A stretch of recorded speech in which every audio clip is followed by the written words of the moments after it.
Qeyri-rəsmi sənədlərə inansaq, ölkəmizdə təxminən 1 milyon sənədsiz ev var. Bu, bələdiyyələrin 1 milyon evdən gəlir götürə bilməməsi deməkdir ki, bu da ciddi rəqəmdir.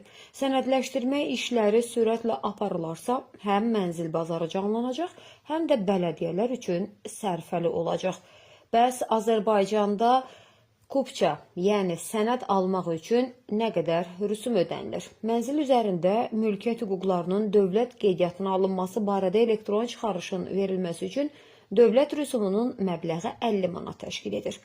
Çıxarışın hazırlanma müddətindən asılı olaraq əlavə xidmət haqları tətbiq olunur. Belə ki, sənəd 10 iş gününə təqdim edildikdə 36 manat, 7 iş gününə 54 manat, 3 iş gününə 72, 1 iş gününə hazırlandıqda isə 108 manat ödəniş tələb olunur. Mənzilə dair texniki sənədlərin, pasport və plan ölçünün verilməsi üçün 75 manat dövlət rüsumunun ödənilməsi tələb